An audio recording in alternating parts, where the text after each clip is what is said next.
know?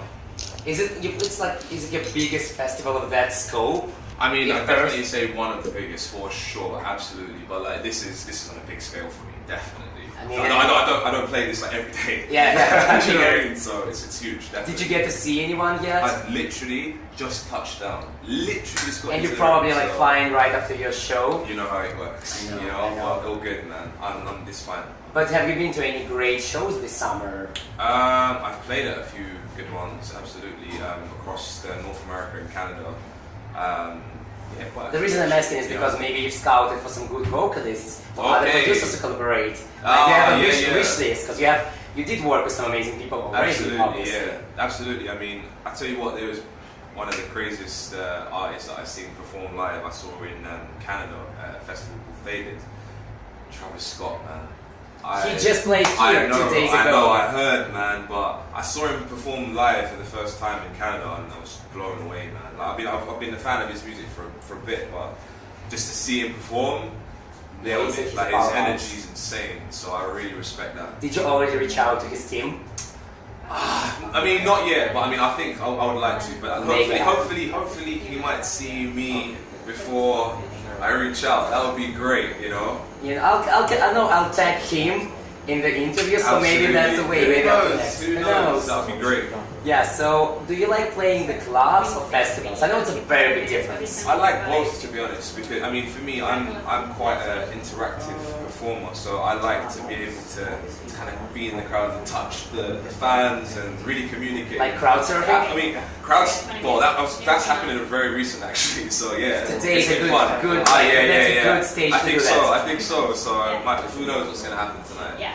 But about what we were saying, I like both crowds. I love playing to the big, vast crowds as well, the huger crowds, because it's amazing to feel that kind of energy. You know what I mean, from so many people. It's crazy. Sure. So you know, you have so many great talents in London. So is it a hard scene to stand out? Is it hard working there, or it's more inspiring? It's definitely hard.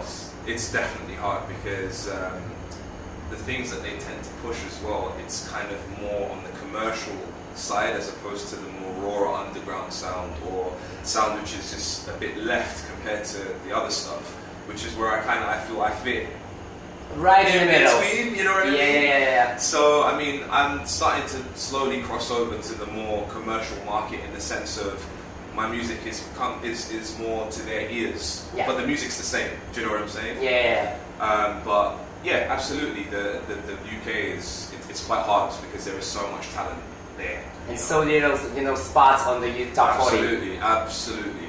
So how did you pick trap as your main genre? And do you consider yourself a trap? No, absolutely not. Because a lot of journalists, you know. Yeah, they always say trap, because a lot of the thing is it's because it's hard to really say what it is, because I use trap influences in my song. So I think when they hear that little they think, oh, it's trap. When they want to twerk, they're like, okay, it's probably trap. It's probably, but I'm fine with them calling it trap. But I mean, I tend to call it on my SoundCloud, I say my style, because I call it that because how I describe my music, it's a blend of multiple genres and textures from world music, and I like to take bits from each genre and blend it all together to create a sound. Nice. And another guy who's really doing this, you know, taking all the different genres from different cultures is Diplo. Absolutely. Who you work with. Absolutely. So how did you two meet?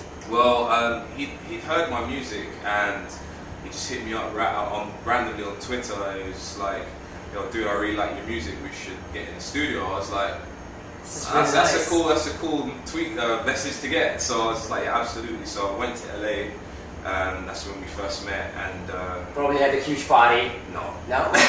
He's judging by his Snapchat, he's like always partying. Yeah, he's a hard worker, man. He goes out there. So I mean, that's one thing I respect greatly about him, is that he just pushes himself to deliver it, and he achieves such greatness for that. So I mean, everything he's accomplished is due to his hard work. So yeah. Sure. So talking about parties, how crazy do you get when you party? When you're off duty? When I'm off duty, it depends on who I'm with. That's one thing. But I mean, I party hard. Yeah, definitely. When it's time for me to have a good time, I have a good time. I always have a good time. Are you a dancer? I like to pop a little.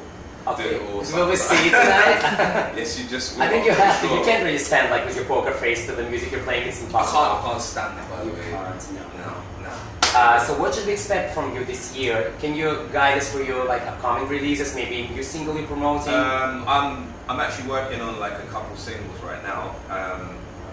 Any, I want to keep it on the D-Lo. At least a date, maybe like a planned date. Like I would say, hopefully, I would say probably within the next month will be like the next maybe major. Something to get us warm for the yeah. the fall. Absolutely, absolutely. So you're going to hear lots of new music from me. On top of that, I'm going to be touring North America and Canada. I'm doing a tour called the Mantra Tour. The Mantra Tour, yeah. So it's around about like 35 different dates, playing only my music, so 100% TroyBoi set, in sense my own show, my own staging, lighting, everything. So I've put a lot of work into it. So really looking forward to that. Do you already know what you're gonna watch on the bus? Like what movies? What you're gonna Netflix? Oh man, it depends. But I've got a plan. I need my PS4 and my FIFA in there. Oh, okay, yeah. So that's another good. And of course my laptop, because I know going to all these places, inspiration comes. Yeah, you're gonna like probably meet a lot of other inspiring producers, and you want. Oh yeah. And talking about apps and music services, what do you usually use? Now, social media wise, or just like pretty much it. I mean, Snapchat, Facebook, Instagram, SoundCloud. What else is it? Twitter, of course. Gmail, probably the most easiest one in your case, I believe. They're the main ones really. Well, how many Pokemons did you catch? None so far. Everyone keeps telling me this. I haven't downloaded. I refuse. No artist to download that app, man. As much as I like Pokemon, but just. Back then, I liked them back then, but they were like original. Like now it's a bit crazy. Yeah, I was in the airport and I saw these guys chasing Pokemon, like these grown men, just like almost like bumping into the walls, like trying to find. I was like, come on, man. Like, they don't do it on Tinder, just Pokemons, Sorry, you have time for one more question. Yeah, that's actually, the final question is, how crazy is your rider? I mean, it doesn't look like it's crazy. I'm a humble guy. Check it out for yourself. I like. You just need a table. I like my Haribos. I like coconut water. I have vodka, but nothing crazy. Okay, yeah, that's good. Thank you. For now. Yeah, for now. After the show, we should try the Froch. It's like the wine with the sparkling water. Alright, man. I will. Okay, yeah. And can we take a photo? Yeah, of course.